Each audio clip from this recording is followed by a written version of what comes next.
Bhojpuri industry के सबसे अच्छा कलाकार के हो भाई। हम सब कलाकार के नाम लें, सबसे बढ़िया कलाकार के हो तहरा नज़र में? सबसे बढ़िया कलाकार, सबसे बढ़िया गाना, सबसे एक्टिंग सब करो, मतलब एक्टिविटी अच्छा लगल। हम सब कलाकार के नाम धरते हैं, जैसे मेरे लग खेसारी लाल यादव।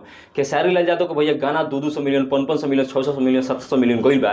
खेसारी लाल का स्टेज शो भी भाई जालन तो कुछ बोले तो वायरल हो जाला। खेसारी लाल भैया एकदम ब्रांड इंसान हो। कहे खेसारी लाल के जो पीछे दिन बर्थडे रहे 15 मार्च के, बर्थडे के दिन खेसारी लाल के लागत रहे कि पूरा त्यौहार आ गया बिहार में भैया। हाँ, पवन सिंह गइलन, पवन सिंह विश कैलन, नितेश पांडे, भोजपुरी के सारा कलाकार उनकरा के विश कैलन।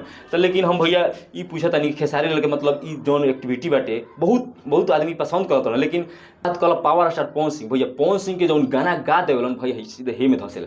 पावर स्टार पवन सिंह भैया इनको गाना 400 मिलियन, 500 मिलियन, तो मार्केट में एकदम आग लग गई। पवन सिंह भैया गाना आइल बा होली के जो एकदम चीरत फारत पहुँचत एक पहुँच गई बा। खेसारी लाल के भी गाना आइल बा भैया। खेसारी लाल के 4-5 गाना आइल बा, आज भी खेसारी लाल के गाना आइल बा, लेकिन खेसारी लाल भैया के मतलब मार्केट में 5-6 गाना आइल बा। अब पावर स्टार पवन सिंह के गाना ना होता। लेकिन भैया हम पूछत हन बिहार के ऑडियंस ले कि सबसे ज़्यादा गाना केकर सुनेला? पवन सिंह, खेसारी लाल, रितेश पांडे, प्रमोद प्रेमी, टुनटुन लाल यादव, नीलकमल सिंह।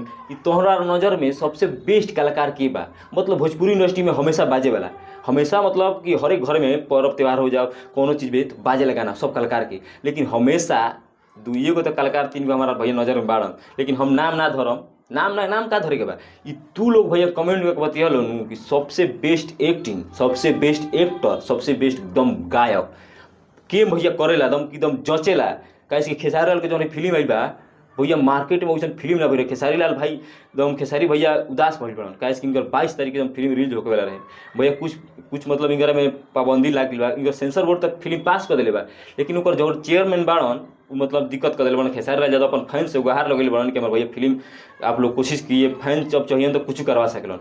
पवन सिंह के भैया अब राजनीति में आवेला बड़न पावर स्टार पवन सिंह, तो पवन भैया कहूँ से अहन तो कहूँ से जीती हन। काहे कि पावर स्टार पवन सिंह के भैया बिहार गढ़, बिहार पूरा बिहार के भाई वासी न पावर स्टार पवन सिंह के गाना सुनेलन। ई बरियारी हम नहीं बतियावत। पवन सिंह के सब कोई मानेला, खेसारी लाल यादव के भी उतना मानला, नीलकमल सिंह के भी उतने मानला, रितेश पांडे के उतने भी, प्रमोद प्रेमी, टुनटुन लाल यादव, अंकुश राजा, गोलू राजा, फीमेल में लेला शिवानी सिंह, भोजपुरी इंडस्ट्री के शेरनी गायक शिल्पी राज के भाई नाम के मोहताज बड़ी शेरनी गायक शिल्पी राज है।